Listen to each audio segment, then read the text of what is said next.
सिंधुदुर्गातील Malvani hero प्रशासनातल्या सेवेत दाखल झालो. आपल्या सोबतीन मानसी पांढरे असत. मानसी मॅडम, काय सांगशाल, कशा पद्धतीने एकूण तुमचं सगळं प्रवास होतो, आता नेमके तुम्ही खायच्या पदावरती प्रशासनात दाखल झालेले असास? माझी आता निवड पुणे कारागृह जेल पोलीस झाली.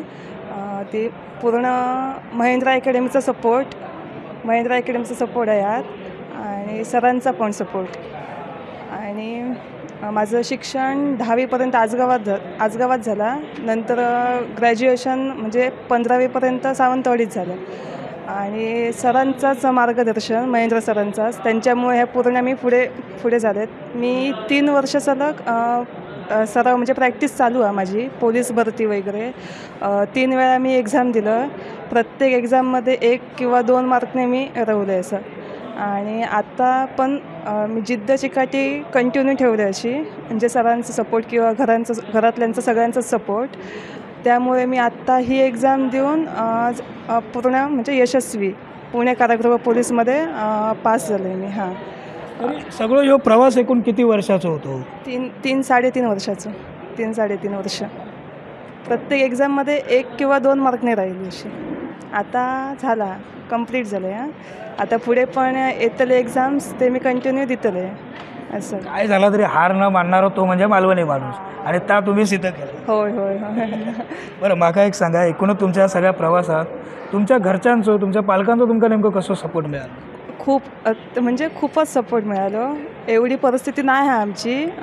पप्पा वगैरे म्हणजे गवंडी काम नॉर्मल, म्हणजे फॅमिली एकदम काय एवढी रिच पण नाही असा. त्यांचा सपोर्ट मला कंटिन्यू म्हणजे अजूनपर्यंत असा कायम.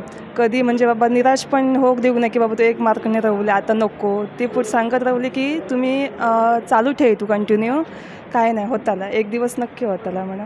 असं होताला आणि शेवटी आपण अधिकारी झालो. बरं, माका खरंच ना तुमचा कौतुक असा की एका सर्वसामान्य म्हणजे तुमच्याबरोबर सगळ्यांचा ज्या लोकांचं या मंचावरती सन्मान होता, अतिशय सगळे सर्वसामान्य घरातले, कुटुंबातले, आमची सर्व तरुणाई असा, आणि आज प्रशासनाच्या सेवेत दाखल झाली. प्रशासनातच जावा असा का वाटत होता तुमचं? म्हणजे घरच्यांचं स्वप्न की बाबा चांगली नोकरी, सगळं चांगलं म्हणजे व्हायला पाहिजे म्हणून, आणि एवढंच.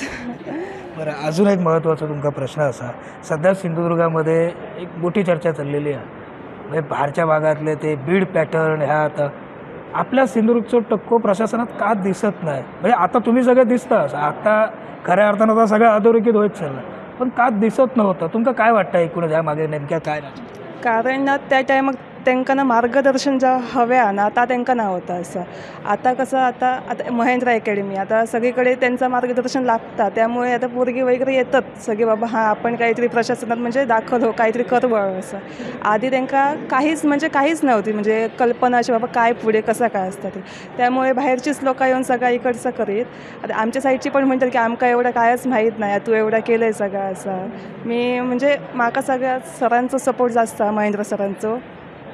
त्यांच्याने अजून साथ देतात आणि पुढे पण देतलेच. त्यांच्यामुळे सगळं शक्य झालं, आणि घरच्यांमुळे, सगळ्यांमुळे. या मुलाखतीच्या निमित्तानं थँक्यू बोलायचा असा तर कोणाकोणाक थँक्यू बोलू शकतो?